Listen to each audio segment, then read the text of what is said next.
Eh bien, à votre demande, je me suis informé donc avant de prendre le train et vous rejoindre. Ce guide, comme vous l'avez très justement dit, est destiné à toutes les professions concernées. Seulement, il a été financé par le ministère de la Santé publique. J'ai été informé que très probablement 5000 exemplaires ont été imprimés en français, 5000 en néerlandais.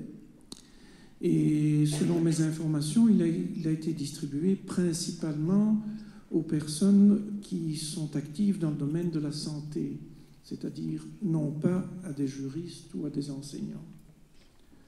Et donc le public cible principal a été les services de maternité de tous les hôpitaux belges. Et qu'est-ce qu'on peut lire dans ce guide?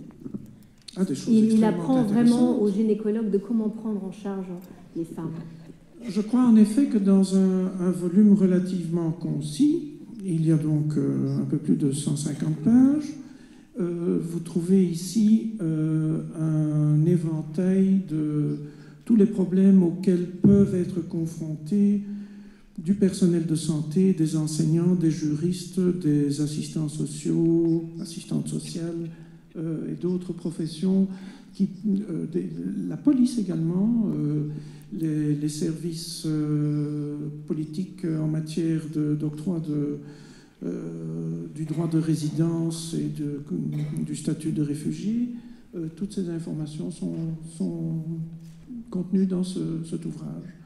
Je n'ai bien sûr moi-même assuré que la rédaction de certains aspects médicaux et également j'ai veillé à la conformité de la traduction en néerlandais. Ça a été ma contribution. Donc maintenant, à qui est-ce qu'on doit s'adresser, si on doit conseiller ou orienter les femmes victimes d'une mutilation génitale féminine ou bien les filles à risque? Parce que là, je crois, en Belgique, il y a vraiment beaucoup d'associations qui peuvent aider les professionnels qui sont en contact avec des femmes qui sont dans le besoin.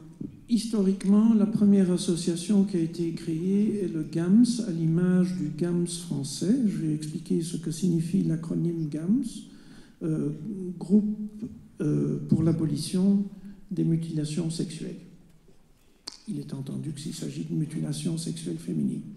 C'était une association qui existait déjà en France et donc qui a été créée à l'initiative de Mme Kadiatou Diallo, qui est une Sénégalaise qui réside en Belgique depuis plus de 20 ans.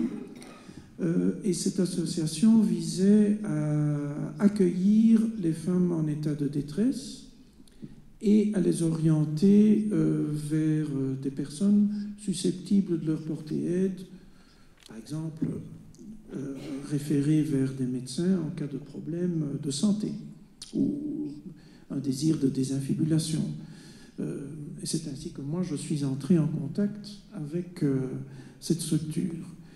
Beaucoup plus récemment, une deuxième structure a été créée parce qu'on s'est rendu compte que cette structure d'accueil ne devait pas avoir également une activité qui était potentiellement répressive, c'est-à-dire d'intervenir au niveau juridique, éventuellement d'engager des poursuites ou de référer vers des autorités judiciaires de façon à ce que ces autorités judiciaires interviennent. Donc on s'est rendu compte qu'il fallait deux organisations distinctes de façon à ne pas interférer avec la confiance dont bénéficiait le GAMS. Donc il ne fallait absolument pas qu'il y ait un quelconque esprit répressif dans ces entreprises. Et on a créé Intact, qui est un groupe, j'appartiens au conseil d'administration en tant que médecin, je ne suis pas juriste, qui est un groupe qui investigue les rumeurs ou les faits qui sont portés à sa connaissance et qui, la cheville ouvrière de cette structure est constituée de juristes. Eux sont compétents, moi je ne le suis pas en la matière. et donc qui vont juger s'il y a lieu éventuellement d'informer le procureur du roi d'un danger réel et immédiat de mutilation génitale féminine, par exemple lors d'un retour au pays d'origine.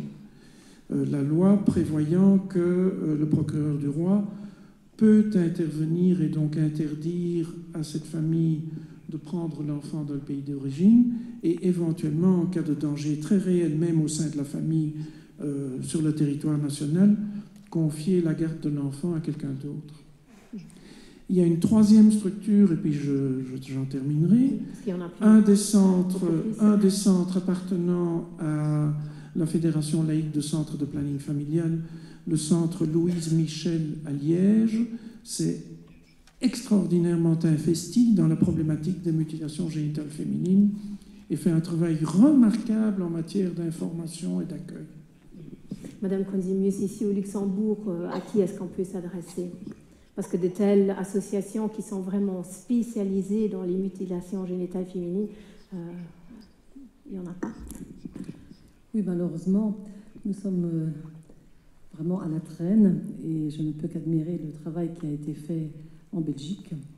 Ici à Luxembourg, je suis déjà très contente qu'on ait un tel auditoire parce que c'est un bon moyen d'informer tout le monde et l'intérêt est grand.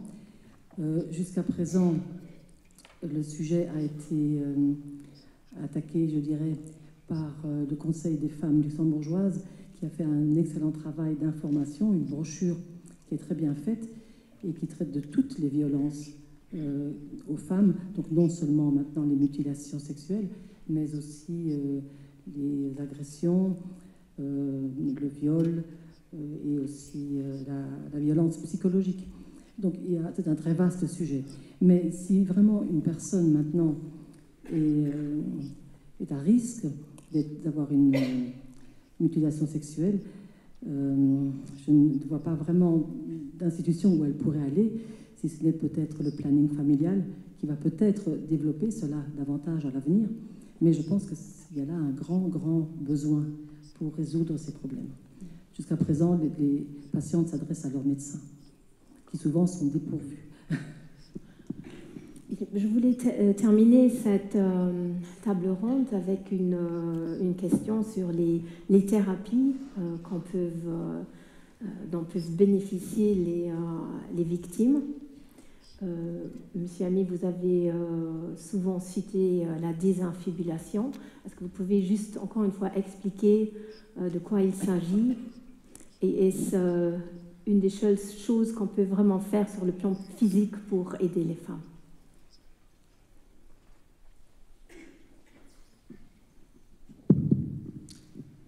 C'est une intervention extrêmement simple en soi. Donc, pour le public qui ne serait pas tout à fait averti, ma consoeur a expliqué en quoi consistait une infibulation. Donc on enlève en règle générale le clitoris, les petites lèvres et la plus grande partie des grandes lèvres. Et ensuite, on va suturer les deux moignons des grandes lèvres, l'un à l'autre, le moignon, de façon à obturer l'entrée du vagin. Cette plaie va secondairement se cicatriser et donc la vulve, l'orifice vulvaire ou vaginal est remplacé par un rideau cicatriciel. Les deux moignons de grandes lèvres qui sont maintenant suturés l'un à l'autre par différents moyens. Dans les meilleurs des cas, ça a été fait avec du fil de suture et avec une anesthésie. Par exemple, en Égypte, où l'infibulation est très souvent médicalisée. Dans les cas les moins favorables, c'est fait sur un billot de bois, à même la terre, sur une table, sur une toile cirée, n'importe où, avec éventuellement des épines d'acacia, par exemple. Bon. Et donc, le but est d'obturer l'orifice vaginal, comme il a été dit, de façon à empêcher la femme d'avoir une activité sexuelle normale. très souvent, la femme infibulée va être désinfibulée partiellement. Je m'empresse de dire que ce que je vais dire maintenant est très déplaisant. Va être désinfibulée, dans le meilleur des cas, par l'exciseuse ou le barbier qui a pratiqué la mutilation génitale féminine, c'est-à-dire quelqu'un qui a quand même une certaine connaissance de ce qu'il fait, mais dans le pire des cas, ce sera par le conjoint, le jour du mariage, avec n'importe quel instrument tranchant. Cette désinfibulation n'est pas totale, c'est-à-dire qu'elle est large assez que pour permettre un rapport sexuel avec introduction du pénis dans le vagin. Mais elle pose encore problème au moment de l'accouchement. Et donc, dans ces cas-là, une femme qui désire avoir donc, une vie sexuelle moins anormale qu'elle n'est étant infibulée va s'adresser à un médecin qui va pratiquer une désinfibulation. Et en quoi consiste une désinfibulation? Je vais essayer de tenir mon micro et en même temps de vous expliquer en quoi cela consiste. Donc, l'orifice vulvaire est maintenant réduit à sa plus simple expression. Et vous avez ce rideau cicatriciel dans la partie postérieure de la vulve principalement.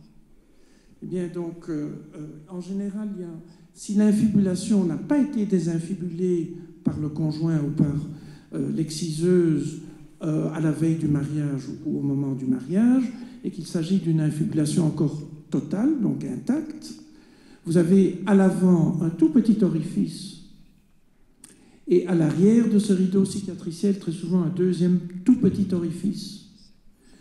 Toutes les excrétions devront se faire par ces deux orifices. L'urine, les sécrétions vaginales et au moment des règles, le sang menstruel.